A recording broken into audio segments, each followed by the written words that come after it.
Hi, boys and girls. I hope you're doing well. So, today we went to Cottonwood Beach and we took the puppies and they ran around and played in the water and went swimming. And Alexia and Sierra and my mom, their grandma, went and it was fun. It was a good long walk.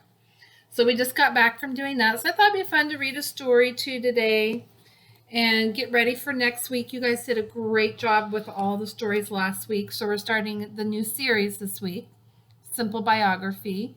And our next book is called Snowflake Bentley.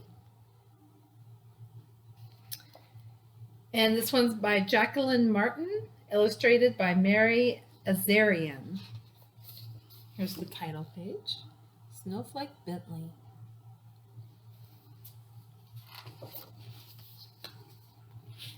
In the days when farmers worked with an ox and a sled and cut the dark with the lantern lit, there lived a boy who loved snow more than anything else in the world.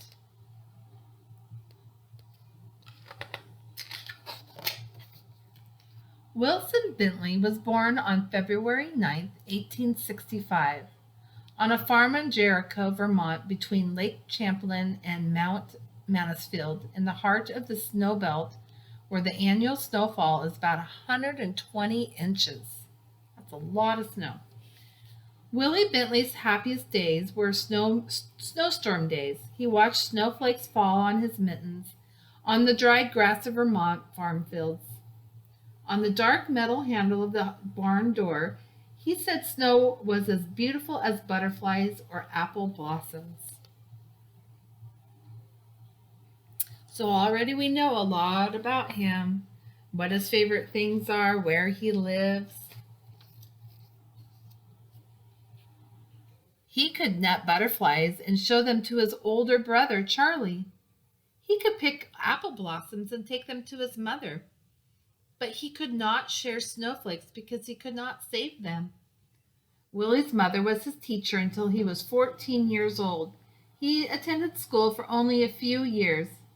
She had a set of encyclopedias. Willie said, "I read them all."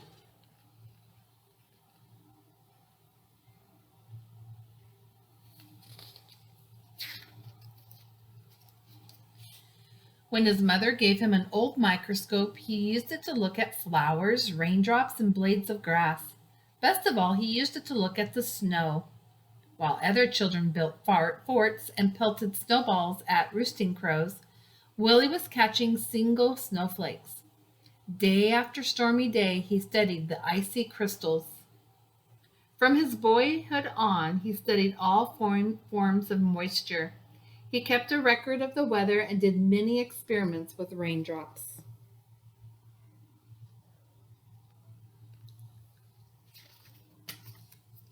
He learned that most crystals had 6 branches, though a few had 3. For each snowflake, the 6 branches were alike. I found that snowflakes were masterpieces of design, he said. No one design was ever repeated. With a snowflake melted, just that much beauty was gone without leaving any record behind. Their intricate patterns were even more beautiful than he had imagined. He expected to find whole flakes that were the same, that were copies of each other, but he never did. Willie decided he must find a way to save snowflakes so others could see their wonderful designs. For 3 winters he tried drawing snowflakes. They always melted before he could finish. Starting at age 15, he drew 100 snow crystals each winter for 3 winters.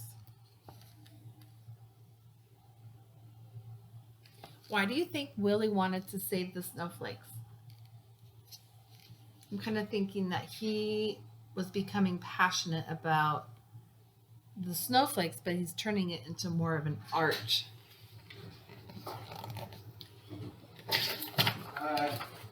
My son Nicholas just walked in, so he just got here. But I'm recording a read aloud. Say hi, Nick. Nick said hi to you guys. When he was 16, Willie read of a camera with its own microscope. If I had that camera, I could photograph snowflakes, he told his mother.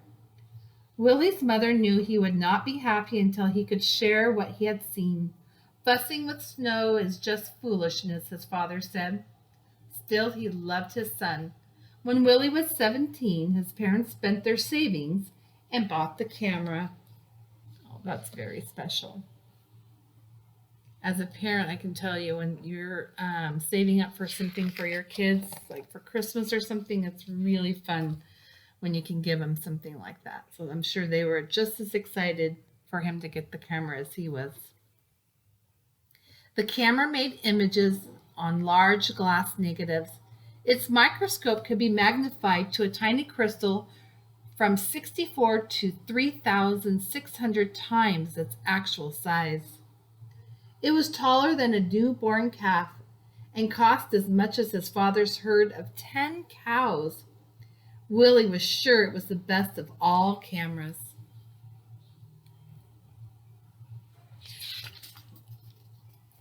Willie's experiment, he used a very small lens opening, which let only a little light reach the negative, but he kept the lens open for several seconds, up to a minute and a half. Even so, his first pictures were failures, no better than shadows, yet he could not quit. Mistake by mistake, snowflake by snowflake, Willie worked through every storm.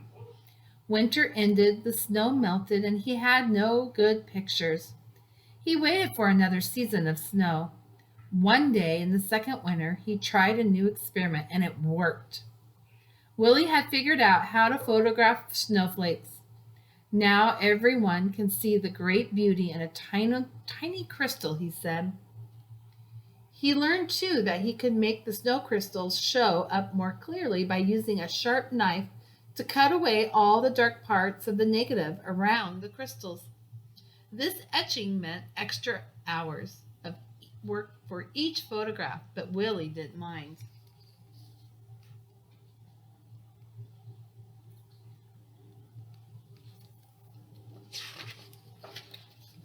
But in those days, no one cared. Neighbors laughed at the idea of photographing snow. Snow in Vermont is as common as dirt, they said. We don't need pictures. Willie said the photographs would be his gift to the world. While other farmers sat by the fire or rode to town with horses in the sleigh, Willie studied snowstorms. He stood at the shed door and held out a black tray to catch the snowflakes.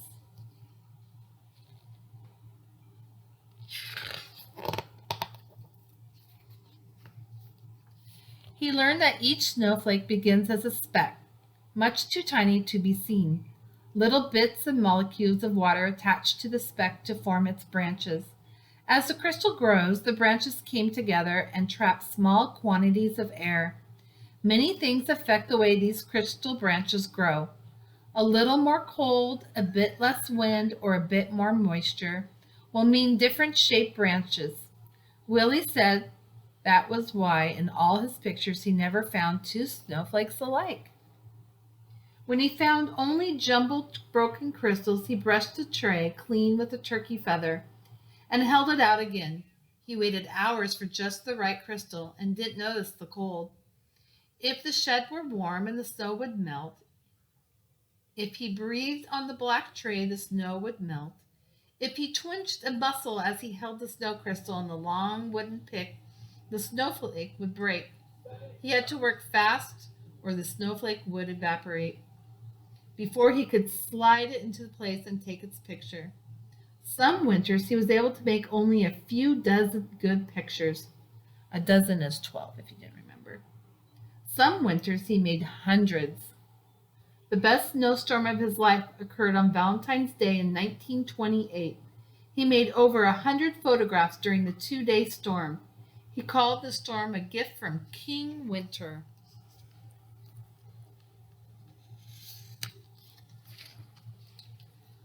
Willie's nieces and nephews lived on the side of the farmhouse that Willie shared with his brother Charlie. Willie often played the piano as they sang and shared stories and games with them. Willie so loved the beauty of nature. He took pictures in all seasons. In the summer, his nieces and nephews rubbed coat hangers with sticky pitch from spruce trees. Then Willie could use them to pick up spider webs jeweled with water drops and take their pictures. On fall nights, he would gently tie a grasshopper to a flower so he could find it in the morning and photograph the dew-covered insect. Oh, that's funny.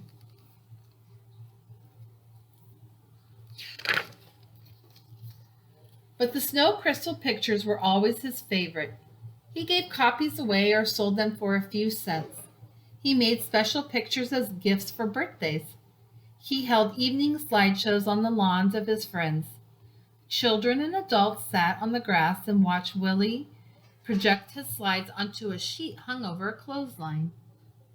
Many colleges and universities bought lantern slide copies of his photographs and added to their collections each year. Artists and designers used the photographs to inspire their own work.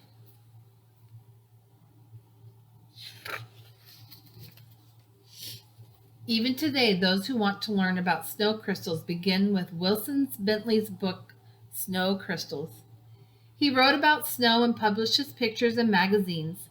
He gave speeches about snow to faraway scholars and neighborhood skywatchers. "You are doing great work," said a professor from Wisconsin. The little farmer came to be known as the world's expert on snow, the Snowflake Man. But he never grew rich. He spent every penny on his pictures. Willie said there were treasures in snow. "I can't afford to miss a single snowstorm," he told a friend. "I never know when I will find some wonderful prize." Other scientists raised money as Willie could gather his best photographs in a book. When he was 66 years old, Willie's book, His Gift to the World, was published. Still, he was not ready to quit. By 1926, he had spent $15,000 on his work and received $4,000 from a sale of photographs and slides. So the author tells you that Willie Bentley did not make a lot of money from his snowflake photographs. Most people want to make money for their work. What kind of person do you think Willie was?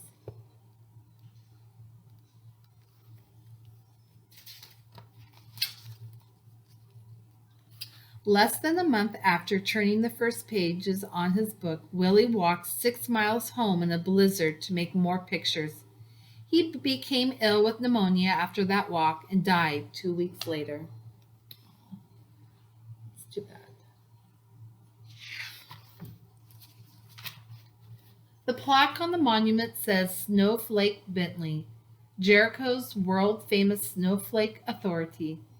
For 50 years, Wilson A. Bentley, a simple farmer, developed his technique of microphotograph to reveal to the world the grandeur and mystery of the snowflake, its universal hexagonal shape, and its infinite number of lovely designs. A monument was built for Willie in the center of town. There it is right there. It's like a plaque.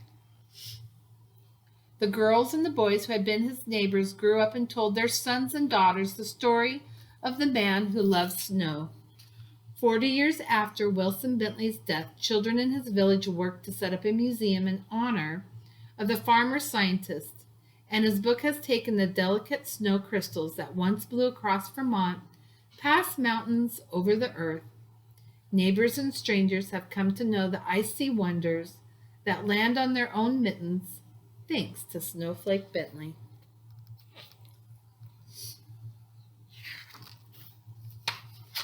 This is kind of a neat page right here. Here's a picture of him and some snowflakes of his designs.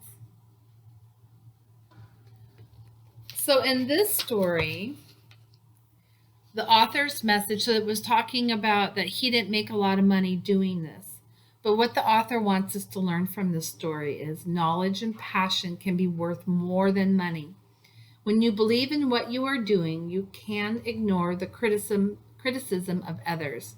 That's like criticism of people saying bad things, or you're not going to make enough money, or like they were saying, oh, snowflakes are just like dirt here. It's here all the time. The significant things people do can live on long after they are gone. So that's Snowflake Bentley. I like the story. It was a pretty good one. You guys have a great night or day. I'm not sure when you're listening to the video, but I'll see you soon. And this week we get to talk. So on your day when we have our Google Meet, we'll talk a little bit more about the story. Thank you. Bye, you guys.